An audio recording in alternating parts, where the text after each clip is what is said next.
What is up, A3 Herd? It's your girl, Darian Jenkins. I am joined by the beautiful Christine Cupo, the beautiful Jen Beattie. We have a great show for y'all. We're going to be talking Gotham and Spirit preview, which is on CBS this weekend at 1 p.m. Eastern. We're going to do a whole weekend six, which is crazy to think we're 6 weekends into the NWSL season, preview and highlight some teams that we think are going to be a really good matchup. And last but not least, we will be talking about Women's Champions League second leg and all of the drama there. Thank you all for joining us, whether you're on Galazzo.net, live on YouTube, or listening as a pod. We appreciate you, so thanks for coming to hang. Stay with us. We'll be right back after this.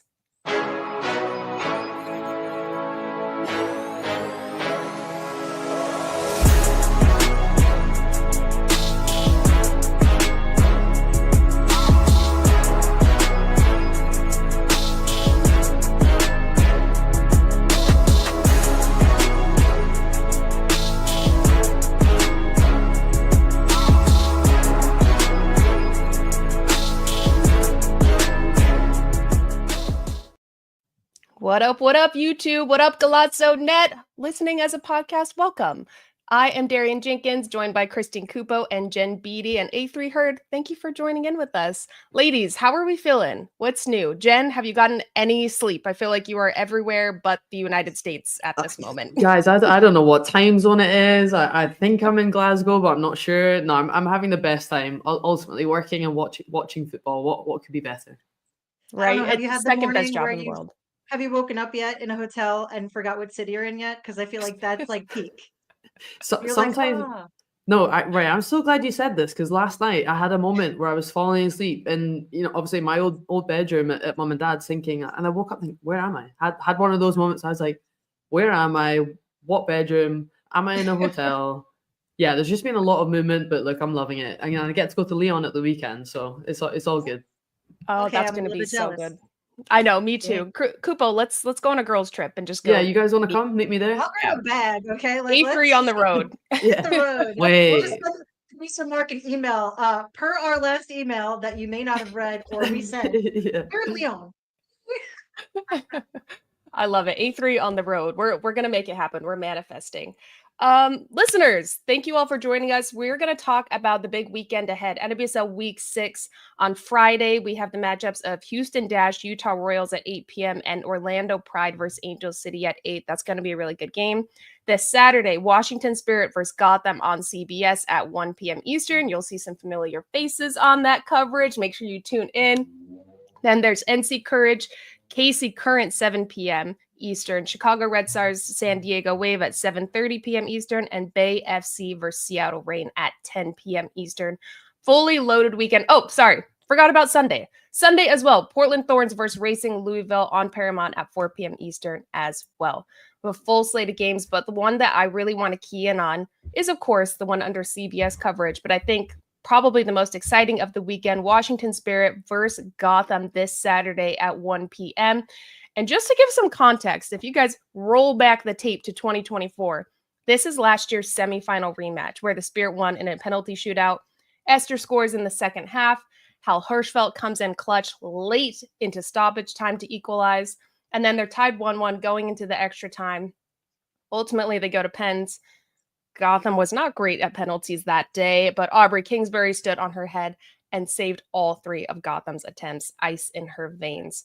Some more context, key player for Washington Spirit, Trinity Rodman is out indefinitely with her back injury. The team confirmed that she's stepping away from team activities with the Spirit to address her ongoing back issues. Her agent told the Spirit that the Washington Post that she would be meeting with the Spirit's team doctor in London. And I wanted to ask you guys, Cooper, I'll start with you. How big of a blow is this for the Spirit? I mean, I feel that when we were talking in preseason, especially, a lot of their attack was going to be based around Trinity Rodman being back. If all else fails, at least they have Rodman, and now they don't have her. Yeah, to put it plainly, it sucks, right? You never want to lose a player like Trinity Rodman. She just adds so much to that attack, even defensively when she contributes. Um, And also just the presence on field. You need a teammate like that that kind of keeps you boosted and like that playfulness, but also like the lock it in, like you know what we got to do here. And those are some of the intangibles, right? Like that's outside of her skill set, her work on the ball, her eye for a goal, getting the ball into the final third there. So yeah, I mean, I know we talked about this going back a few weeks under the context of, hey, we already got the word that Trinity would be dealing with an ongoing lifelong back issue that would be required to have some extra attention as she moves through her continued playing career. To add to the fact that she's going to be taken out of club play is a little bit heartbreaking because you don't want to look down the road. I'm not negative in any way, shape, or form. I'm just more realistic. You start to plan for the worst. And I hate when anyone at that age, that young, has to start look at things that way. But backs are so damn hard to navigate if we're being real. Yeah, they're really tough. And I feel the Spirit is so stacked, and we have to give a lot of credit to Adrian Gonzalez and Jonathan Heraldez on how that they've navigated so many of these injuries. But Jen, do you have any confidence that, especially with Rodman being out now, Hatch had to go out last game, can they keep on this trajectory of proving us wrong throughout the season? It's a good question, and I have to be positive about it based on Hatch's sort of consistency this week. She's already in the Golden Boot race, and I know she came off, and fingers crossed that that's not a long-term thing either. But like any team is going to miss Rodman, full stop, whether it's the US national team or club. She's almost irreplaceable in that sense. But I think the depth of Spirit, you have to step up. Other players have to step up, and that's ultimately what they have to do. And I think, going back to Rodman, I think for her sake, and I personally had back surgery, so I know exactly how that feels as a player. And you don't want her at 70%, 80%. You want her at max capacity and what she can do. Because when she's frightening.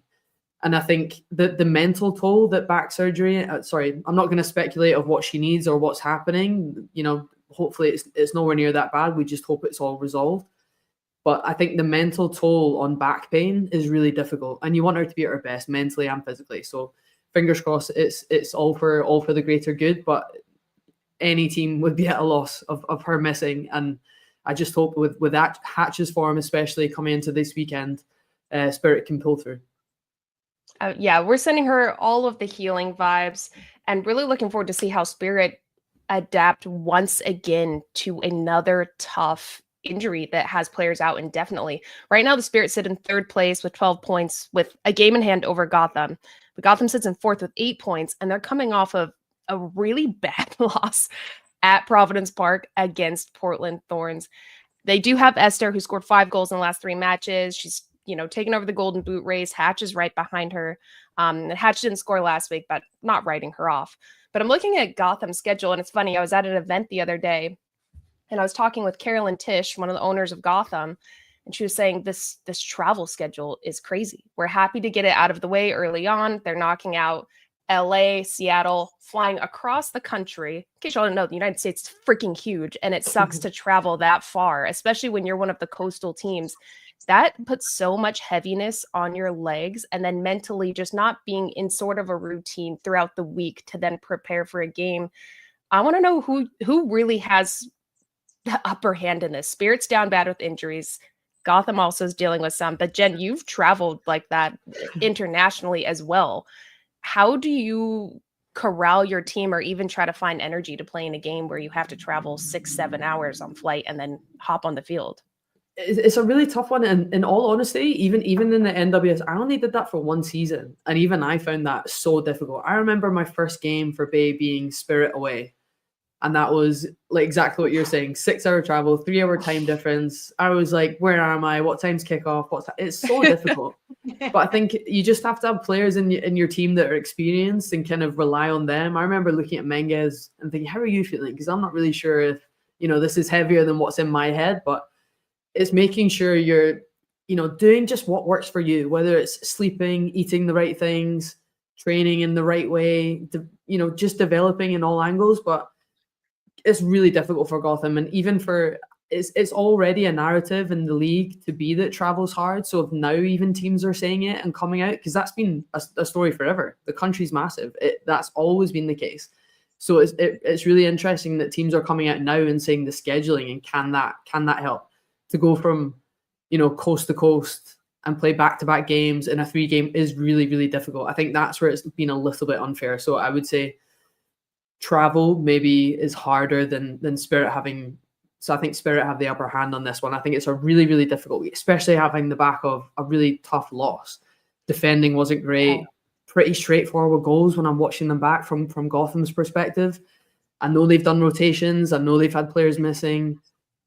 There's so many reasons you could say, but I'm watching the goals and I'm thinking, right, you've got to go play Spirit next. Sonnet, Carter have to step up. Mm-hmm.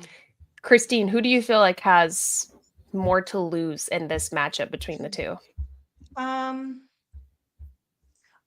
feel like, honestly, right now I'm leaning Gotham only because I feel like I'm now accepting it as a feature, not a bug of this Gotham side, that they get a slow start to the season. But once they start gaining Yes. momentum, they come into this form that is unstoppable. And I feel like they need to have this sort of unbroken confidence and just momentum. And it's building now. I feel like that loss to Portland exposed them a bit, an understatement. But now I know that obviously Juan Carlos Amaros is going to be like, okay, here's where we got to tighten it up moving forward, injuries or not. So I feel like that was more of a warning shot for them than anything else. They need to win this so that they can kind of continue on, I guess, their plan as usual. Yeah, it's tough. That travel is brutal. You're out of your routine. The time zone change is tough. Even a big thing for me when I'm thinking about even traveling like that when I was playing was even having the proper food that you like to have. Like I was a little superstitious about like my meals and what time I was eating. It totally throws your body clock off. So I agree. I think Gotham's in more of a precarious position coming off heavy legs, long travel, now more injuries, more knocks after a big loss like that, where it just seemed like defensive principles got lost in the match against Portland. I mean, Portland, good job, but I don't think it was anything exceptional that broke Gotham down. They just played consistently and Gotham couldn't keep up. They looked tired. But I want to ask you guys, starting with position by position breakdown, because this is such a fun matchup. Spirit forwards versus Gotham defense. Jen, I'm going to throw this to you. Who has the advantage, and maybe which key matchups are you looking at that could really make the game? I'm definitely looking at Hatch and Morris versus Sonnet and Carter. I think Carter's done a job at outside back, don't get me wrong, but having known her so well in the WSL, I think she's more suited to being in that centre back role. Keeping steady with Sonnet. We all know Hatch's aerial prowess and how much balls into the box, so they have to be defended really well. And then Morris creating that space, dragging players out for the space for Hatch. But Hatch has been on an unbelievable goal run this season and such great form. But if I'm in that Gotham defense and you've just conceded 4, having had a shutout just before, you're thinking, because I totally agree with you, Darren, I'm looking at those goals thinking they were soft. They were one-touch finishes in the box. It's too much space, albeit, okay, rookies did incredibly well. Players coming off the bench, but if you're thinking poor marking. Yeah, exactly. Just too much time in the space in the box. And I think Carter in that centre back role, way more comfortable, solidify that position with Sonnet and not allow, because Hatch is on a run. You need to, be so aware of that. So for me, that's going to be an unreal matchup this weekend. And I'm excited to watch it. Yeah, I love that. I'm looking at Sonnet and Carter that they have to step up. I feel like when things are going wrong, I'm looking at our team defensively of, okay, what can we make right? We can actually control organization, work rate, moving together. That's something that we can at least have a foundation of and then work on going forward. But it seemed Gotham lost that last week. So I love that. I agree. Of course, Christine. looking at the midfield, because where Yes. else would I look? So for Washington Spirit, obviously they all have their share of injuries, both sides, but I feel like right now I'm looking at Narumi and Lacey Santos for Washington Spirit to step up. I feel like they're both really, really good. Lacey's good at controlling tempo, adding a little bit of flair in there. Narumi with some of those sneaky moves and getting up. But then I'm looking at the Gotham side, and this is kind of be the antithesis of that, where I'm looking more at the contributions on attack for the Washington Spirit side. I'm looking more to somebody like a Jalen Howell, who is going to have to also contribute significantly, I think, defensively. But not just that. I think that Jalen Howell is also really good at being that key to unlock coming back, that transition, So help with the defensive work and then turn it back out. And then Shapansky's been really, really decent for Gotham. So again, a lot to do with not much, but I think that if they keep it tight, it could be a really interesting battle in the midfield, especially since the expectation would probably be we're going to see a mid block um, and see what we can do. So I think this game will be a good one. I just think it's going to be a very tactically heavy, strategic match, given what both coaches are have the propensity to do with what they have. So will someone overthink? I don't know. It's true. I also love looking at coaches that have coached against each other for years prior to this. I mean, they played against each other numerous times in Spain. So knowing kind of the tricks and flicks that each other does, especially in that midfield, is going to be key. Of course, I'm looking at Spirit defense and Gotham's forwards. Esther on a big goal scoring streak. I'm loving watching her play. It doesn't seem like anybody can shut her down, and she doesn't ever overcomplicate her game. She does all of the simple things so right. Um, Running from posts, her cheeky movement to lose a defender to just free up space. Of course, she's incredibly technical, cutting around people in the 18, finishing. So the matchup I'm really looking forward to is Esther versus Bernal. I think Bernal has been my defensive player of the week nearly every week since she's joined the Spirit. I think she's completely shifted them around. And I'm not gonna lie, I was really critical of the Spirit defense at the start of the year, but with Bernal there, I think she guides the team. She's not afraid to go forward. She's not afraid to tackle hard, and I feel like it sets a precedent that may shake a not super confident and also somewhat injured Gotham front line. I mean, yes, Esther, Gabby Portillo, Bruninha started up top, and they have Jace, Ella Stevens, Jess Silva, Midge Purse coming in, but all of those players are at Knox or on limited minutes. You're still in a 3-game week. You're very limited on, I'm thinking, your high speed running was just a forward. You know, you're putting that out every time you're on the pitch. So it's going to be interesting to see that matchup, but I really think Bernal and that back line is going to make it super difficult. Last but not least, who do you guys think on the pitch, whatever position, needs to have a really good game to get this win? I'm gonna say off the back of I'm gonna go for Gotham's backline again, purely because if you just come off the back of winning 4-0, losing 4-1, all you want is consistency. So to come off the back of conceding 4, I'm going for Jess Carter again, being back in that center back role in her comfort zone. Can she eliminate the chances that were given midweeks? I think she'll look back at them and thinking they were too soft, can't happen again. So for me, I get especially against a Spirit, and she's a physical player. If I'm up against Hatch, who's unreal in the air, what can I do to knock her off? You need someone like Jess Carter in there who's unbelievably physical to kind of put her off, do all the kind of physicality kind of thing. So I'm saying Jess Carter needs to step up for this game. Jen, I wonder, what are your like dark arts as a defender when you go up against a forward like that? Like, what do you do to throw them off? I like the little shoulder barge was pretty partial to one of them. I actually used to get it on the receiving. I used to have players holding my short so they couldn't spin away. Yep. That used to wind me up a lot from forwards that would do that. I was never an elbower. I was never a shirt pull. I just used my size. I would try block people, get a shoulder in the way before they took off and had pace that was better, that was better than me. So yeah, I was mainly trying to use my physicality. Definitely in the box. Players with height, you have the advantage. I'm the scrappy one that's grabbing your shorts because that's where I can reach, okay? Yeah, I knew that if any long ball was going to be played, I knew I could beat people in the air. So for me, it was trying to block runs or use your shoulder, especially in the box defending set pieces. Yeah, I was given a few bumps. Makes sense. The bruiser in the back. Christine, bruiser in the middle. Who are you looking at that needs to have a boss game either on the Spirit or on Gotham? You know what? I want to see Sarah Shapansky step all the way up this game. Like turn it up, crank it up, take your spot, throw some elbows, get in there. Not that Esther needs much help, but I think I want to see a little more movement out of them because that was one of their challenges and continues to be just creativity and finishing in the final third. Get in there. I mean, do I think it's going to be largely hinging on probably their defensive contributions? Mentally, I was leaning a little bit more toward like Jalen Howell and maybe like Neely in that pivot because that's going to need to be working if they happen to throw them together. But yeah, that final answer.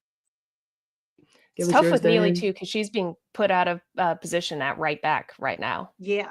So Fun Spirit, I'm keying in on that just because she's out of position.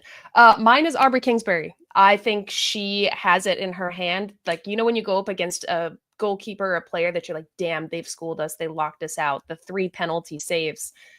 She's just been balling out. So I think it's Aubrey Kingsbury. She's coming off of a 5 game where she had another 5 saves. So she's locked this team in, and I think she can lead. But it's going to be a really fun matchup. But now enough of Gotham Spirit.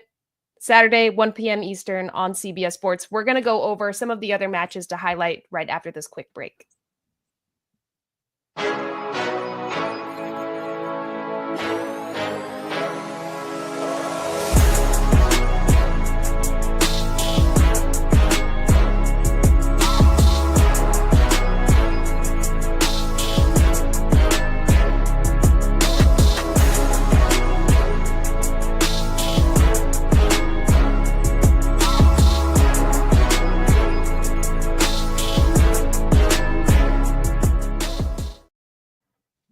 Welcome back. All right, more NWSL, which we love. Weekend 6, look ahead. And one of the big matches that I'm really looking forward to is, of course, my old stomping ground, the Orlando Pride. There it is. It's on my left. Orlando Pride versus Angel City. I want to know, between the two of you, who do you think has the best chance after bouncing back after really tough losses this last week to maybe come out on top? Obviously, Angel City's traveling to Orlando, which is becoming a fortress. Again, that cross-country travel's brutal. But Orlando, I think, got really humbled this last week. I will say I'm not worried. I'm not too worried for Pride, though. I'm not sure what you guys are thinking. I think it was a tight game. I'm looking at that game, and it was a mistake from your goalkeeper. That's really tough in the game. And then a VAR goal knocked off in the other end. It was their first home loss in about 2 years, which is an insane record. So we have to give them credit again for that. So to be playing at home again against a team who've, been up and down, shall we say, Angel City. So I think not major cause for concern for the Pride. I think they'll be okay going into this one. They'll be frustrated, don't get me wrong. They're not a team that's used to losing big games. But against the Spirit, that was really tough. But I'm not worried for Pride. I'm not sure what you're thinking, Cupo. Oh, ain't no thing. Like, Orlando have already dusted themselves off. I have no doubt that they will both rebound and then be fueled by spite, because who the hell likes to lose, especially when you just broke our unbeaten streak. Like, that would send me into orbit. That would be my ultimate crash out. Vengeance would be mine. I'd have the whole Washington Spirit lineup hanging on my wall. But yep, I think they'll be fine. I think that Angel City, who started out really strongly this season, even under interim Sam Lady, are going to have a period of transition where they have to figure things out. And, what's the long-term plan? What's our style of play and all of that? It'll take some time. I think they're fine. I'm not worried about them, but I do think that this is easily going to be handed back to the Pride, where they can continue their menacing of the league. I'm not worried about the Pride either. I just wonder how kind of humbling that was. Like, oh shit, yeah, we're not unstoppable. We have our faults, but I feel like when you want to have a loss like that, this is the time to do it. And then coming into a team like Angel City, who last week I was really disappointed in. I thought it was more of a, yes, they're missing Alyssa Thompson, but it was more of a tactical mistake of putting Giselle Thompson up top for me. She looked uncomfortable. I don't think it was her best matchup going against Gotham. I think she would have been much better going against Gabby Portillo on the right back side and having Portillo go against her 1v1. That's when she looks good. That's when you're getting the best out of her. And I feel like tactically Angel City just didn't get it right. Do you guys think that it's just a matter of missing Alyssa Thompson that went wrong for them? Or do you kind of agree with me that they just didn't set up properly to get a win? Yeah, no, I think you got it, Darian. For me, watching that game, I was like, this isn't just a matter of Alyssa's out or overcompensating for her being out. Yes, she's productive and she's a special player, but they hadn't looked that out of sorts coming into the season, even where I think I'll speak for myself. I didn't expect them to come into the season looking as good as they did. I was like, oh man, we don't know what team we're getting. They shocked the hell out of me. So to see this capitulation, to me, it was tactical. It was, were they given Too many ideas where people not in the best situations to perform. I feel like that's what'll muck them up because I feel like they were fine. Like let them be free, play free. Like you guys are good. I think it's so interesting though when managers do change things tactically, and then when players look out of their comfort zone, there must have been questions raised within the week because they were looking good. We were all kind of saying, they're on form, they're winning games back to back.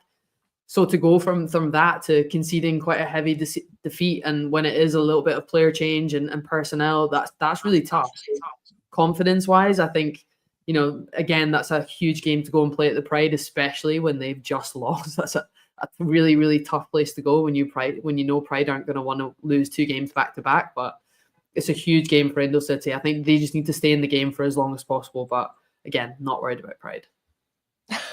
I think we're all like rocking with the Pride. We're good. Sorry, Angel Today's banner is brought to you by We're Not Worried About Pride. Yeah, but I'm looking at Angel City and I'm thinking, especially because we don't know if Alyssa Thompson's back, how can they hurt the Pride? Is there a way that they could come out on top in this match?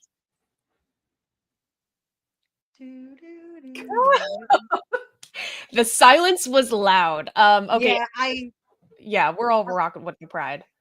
If Angel City win, I will be surprised. I'm going to say that outwardly. I think it's Orlando's game to lose. They are a more cohesive team. They know who they are. This recent misstep early in the season, good. Like give them their bite back. Let them keep going forward. But yeah, I mean, Angel City, you could best them. Like good on you. You got a lot more moxie in there than I expected. No, I'm with you. All right, let's go. Let's move on. Okay, we're walking the Pride. That was very evident.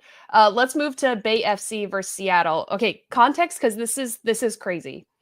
These two teams sit 8th and 9th in the table. They have identical stats across the board.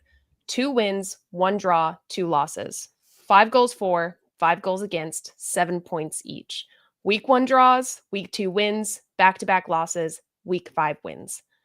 This is insane because they're 2 teams to me where when I see the matchups, Jen, no offense to Bay, but sometimes I'm like, I don't know what I'm going to get. I think I'm going to get a vanilla performance or it's going to be great.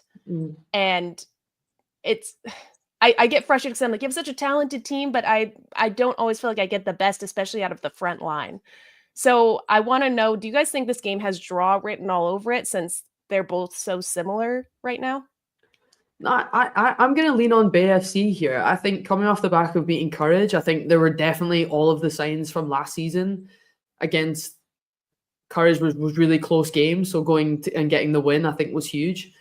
Kiki Pickett clearly only scores bangers. So just when you need someone to break a deadlock and pull a worldie, again, coming from Anderson, the assist from her was brilliant as well. But yeah, I think when you're looking at someone to just add that bit of quality and against a really tough team that are possession based, I'm still going to lean towards Bay. I totally understand what you're saying though, in a sense of where's the consistency, because they're trying to play the style of football that sometimes is unbelievable and sometimes it's just a little bit lackluster. Like, what are we going to get?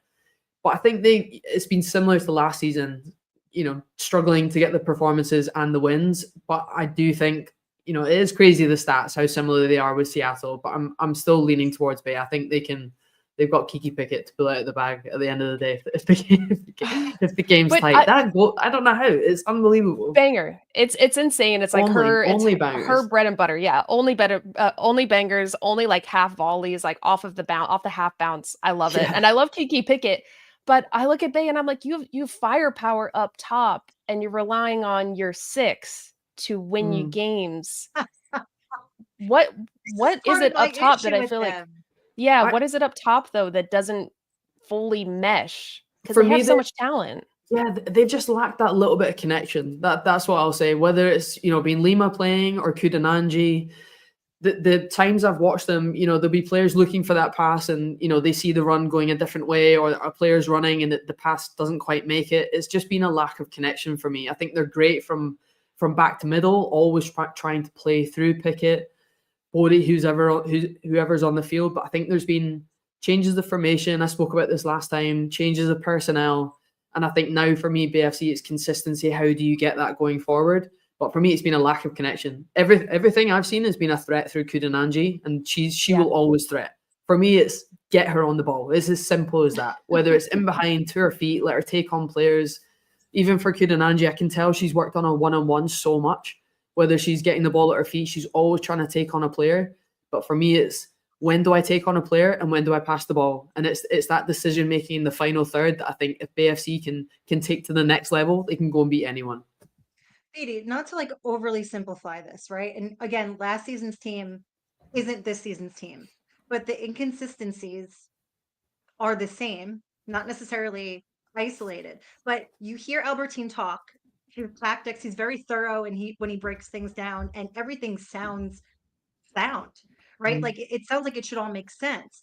But the one thing that's traveled from one season to the next now is just inconsistencies in being able to one, score goals and then also see out the full 90.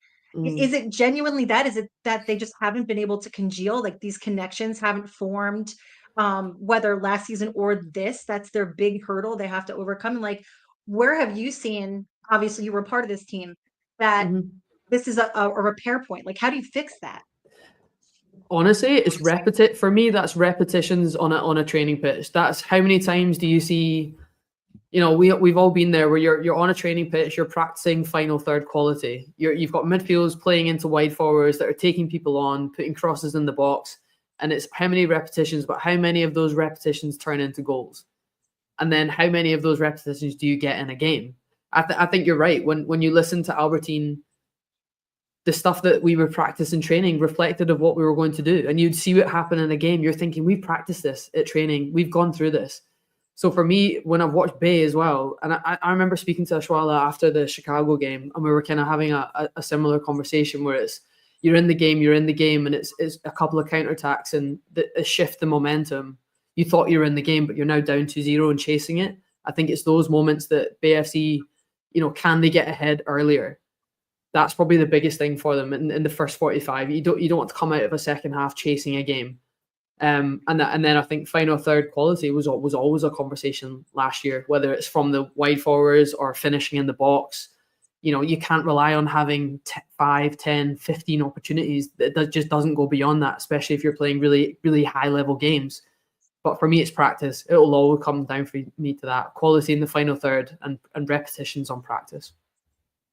Speaking of, we're giving a lot of love to Bay and wanting to see them connect in the final third. Seattle's a team where I think we're seeing them start to build on that. And I think their front line, especially with Lynn Biondolo, Jordan Haidema, Maddie Darlene, the rookie that's balling out. She's probably one of my favorite rookies to watch this season, at least in the attack, because Lily Reel's balling out in the back line for Gotham. But I think that's a tough front line to go against. And when they're building chemistry, we saw them win the Cascadia rivalry. It's going to be a big challenge for Bay, but I'm looking at Bay also. They have such a veteran back line. So I like this matchup. I think it does give draw energy a little bit, whether it's, I'm hoping we get goals, whether it's 1-1 or 2-2, it's kind of giving draw. But a team that I don't think is going to draw, Kansas City versus the North Carolina Courage. Guys, what we've been talking each week, is it the Courage just needing a 9? Is it them needing to change their style of play, which I don't actually think they need to change their style of play, but what's missing for them and Jean Nahas? Like, what's the big change? Jen, you go first. Well, I was gonna because my thing was, do you start to think about changing your style of play? So I was intrigued to see why you would say no, because for me, I'm thinking, right, the amount of success that team had in recent years, right? Everyone talks about the 2019 team and unbelievable. And even last season when I was at Bay playing against them, possession-based team, but don't score many goals. And it's the same this season, but they're not getting results. So when does it come to, right, we're not getting results, what do we need to change? You have to adapt against better teams. It's gone is the conversation where, okay, we dominated the ball, we just didn't get the result. Or we dominated the ball, we just didn't create many chances. I think it's gone past that for them. I think it's, what do we have to change tactically? What can we do different? How do we get the best out of Jaden Shaw? Because at the minute, games are, you said it yourself at the start, we're in week 6 and they haven't got their first major game where they're thinking, right, we smashed that. And I think alarm bells. Yeah, they haven't won a match. Right? They have for yet me, to win a match. I would be thinking, should we start to change our style? The players won't like it, but the players won't like not having won yet. So when does that conversation? I would argue with that and say I would maybe start to think, what can we do differently? Because this isn't working.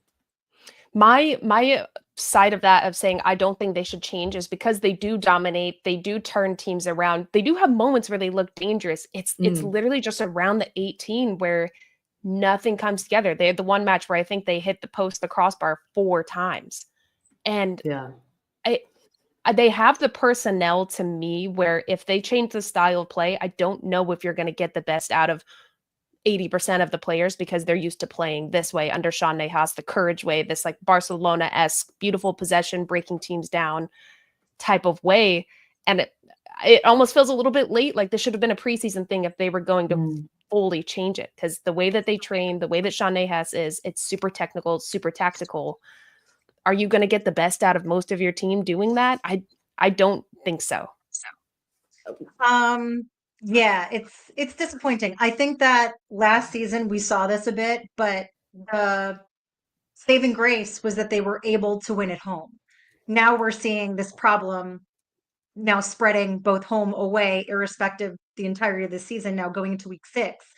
This is an abysmal and uncharacteristic start for a North Carolina Courage team that has been so successful in the past. My thing is they're unable to at this point convert possession into even shots. Against Bay, they had 1 shot in the second half on target. Like that's absolutely insane. The other challenge I think that they're having that is also uncharacteristic is being more organized defensively. Like some of the goals that they're conceding, or you're just like, wait, what's happening? They look like they're mentally turning off in these second halves, and teams are getting the best of them. And I get how wearing it can get when you're being served a loss after a loss after a loss. And yeah, I'm remiss to say, switch up tactically, because I think again that's sort of their identity. They're one of the teams in the league that has this distinct style of play. But I think that at this point, some of the rigidity is killing them a little bit. And last but not least, like get Jaden Shaw the ball. Get Jaden Shaw and Ashley Sanchez. Yeah. I wonder though if it to your point, me forgetting about Ashley Sanchez in this moment is not a symptom of me just losing brain cells, but like the fact that we're forgetting that she's on field too. Like what's happening? Courage, I beg. Like yeah. So do you guys think it's a case of just keep playing the way we're playing, or are we thinking bring in a signing in summer, or what are we thinking? Are we and if we do bring in a signing in summer, I'm saying we, you know who I'm talking about. Are we we're doing a signing. Are we bringing in players that are similar to the style of play that can just execute what we're doing better, or are we bringing in a player that's different that can change it? Bringing in a player that's different. I'm thinking Caroline was such a big loss to them. I don't think she totally fit the way that Courage plays, because they need somebody to dribble. They need an attacker to dribble at people and pull the strings and set people up and have the hunger to score. And I feel like they don't have somebody that has the audacity right now to just do it, to just try it. So I think bringing a creative 9, 10 in that can kind of do both, like a Caroline, but there's never going to be like for like, but somebody like that can at least cause problems to a team where they're going to say, oh, that's the player we need to watch. We're going to switch around this defensive posture to try to shut her down. It's going to free up everything else. I feel like everything's kind of the same across the front for the Courage. I couldn't agree more. That's a good point. It's a little bit of homogeneity. Then they do need somebody with a little bit of something extra that they don't have.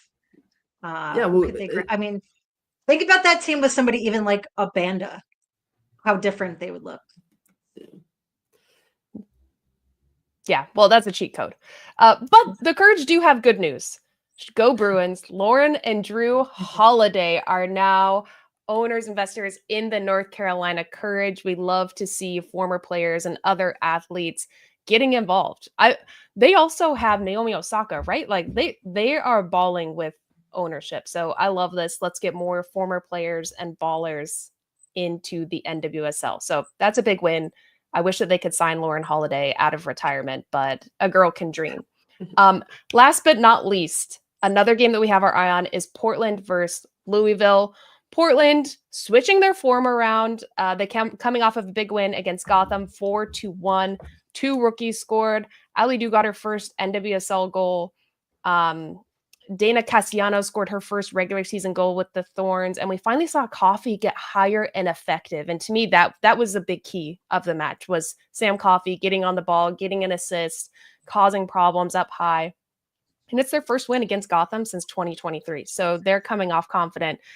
And Louisville on the other side really need a win. They've only had one against Chicago. And Christine, I'm gonna let you ride or die for Louisville. I know you're a Louisville stan. I'm surprised you're not in a kit today. You know what? I needed to go grab it from producer Mark. I failed. But it is a nice day to go trotting down the street to be like, give me my Louisville kit. Yeah, I don't know how I ended up in this position, but yeah, apparently I'm the unofficial spokesperson for Louisville. God damn, like it's frustrating because again, a coach with a clear plan who likes to dig into the granularity of like what they want to see happen. Like Bev is one of my favorite people to listen to, coaches calls and otherwise.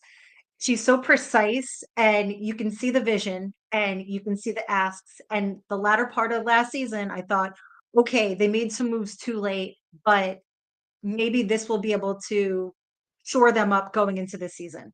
And then you lose like Abby Ursig in February for that back line, which was like, goddamn, man, like you don't want to lose a vet like her. Like she's irreplaceable, literally. And again, begins the defensive woes.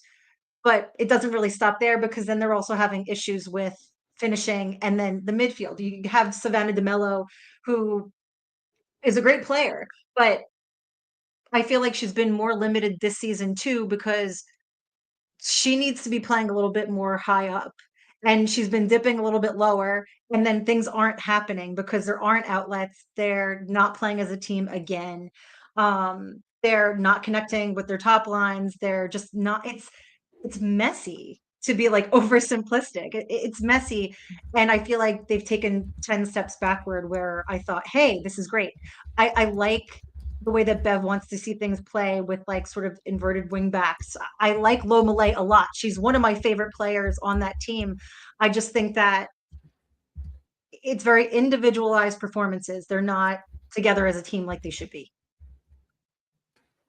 I think for Thorns though, going off the back of recent win as well, just to counteract that, I think Dana especially getting her first goal. I was seeing her in acres of space screaming for the third goal. When she was in acres of space and hands in the air, she was desperate to get the ball. And I think, it didn't work out for her at BFC. So to see her get that success and see her smiling faces on the pitch, I thought that was brilliant. So for them, they'll be looking at this game back-to-back wins for sure. Just to counteract. Because I think that was a great win. I think scoring that amount of goals, players stepping up, getting key passes in the box was huge for them. One-touch finishes. They would have been riding on a high off the back of that. So I think it was a huge moment for Dana and across the whole team. Yeah, Portland looks like they're heating up. I feel like this would be a really affirming win for them that they're going in the right direction, but damn, does Louisville need this? Well, we're going to see, but that is our NWSL preview wrap up. We're going to jump over to Women's Champions League Leg 2, and our very own Jen Beattie was on the ground at the Arsenal versus Lyon match. So we're going to go over that when we come right back from this quick break.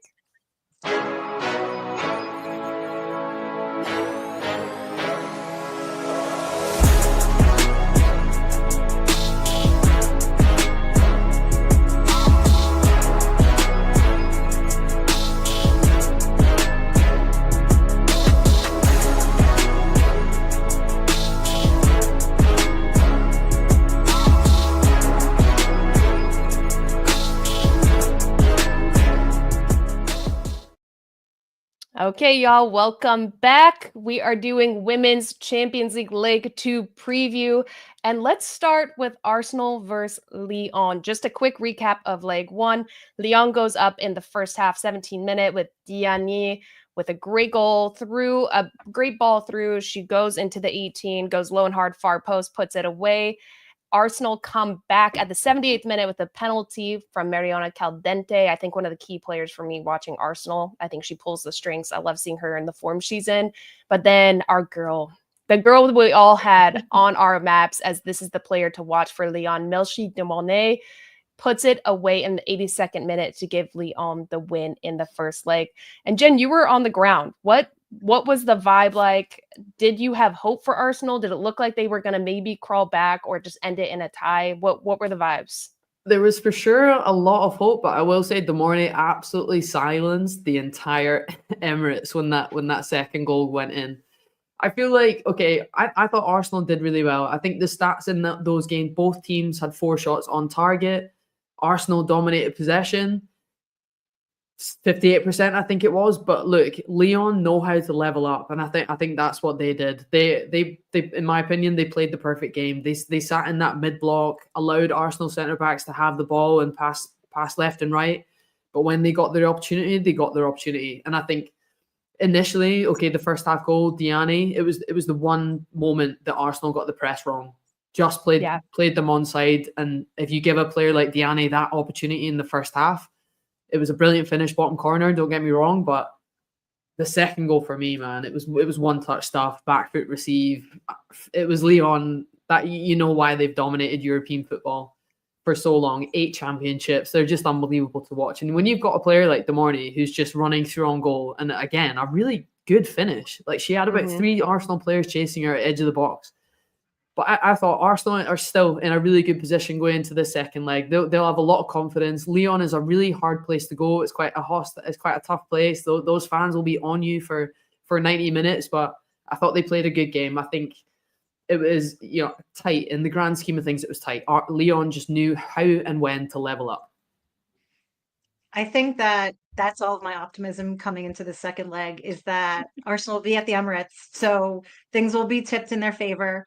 I think I'm looking for Caldente to continue her goal scoring this tournament. She's already got 4 for Champions League, but also like Caitlin Ford to just get in there and stretch their defense. Obviously, they're going to need to stay compact defensively. That's going to be a massive thing because you don't want to be tussling with Melchi. But I think that they can create those spaces, and I think that they will come back the second leg, in my not at all humble opinion. Really? I don't know if they got it. I think Lyon has it in the bag. I won't lie. They have to have the audacity. Sorry, Jen. Sorry, Cupo. No, you're good. I don't know how you. I said this when we did the preview for the first leg. I still don't know how you shut down all of their firepower up top. Their starting 3, every single sub they have is just more and more intimidating to me. Yeah. And Arsenal are stacked. Don't get me wrong. I respect that team so much, but the way that Lyon is able to break them down on a dime with just one ball over the top, quick, beautiful one-touch passing. I don't know if Arsenal has enough in it to overturn this, but do you guys think Arsenal can make the comeback?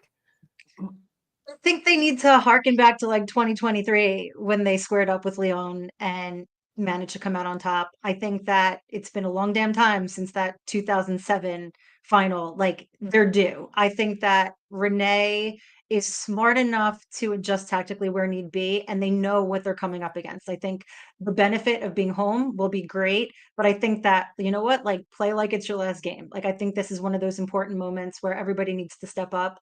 There's no reason that they shouldn't be able to. Obviously, Lyon, the most winning in Women's Champions League, like tuck that away. Don't worry about that right now. Worry about this game.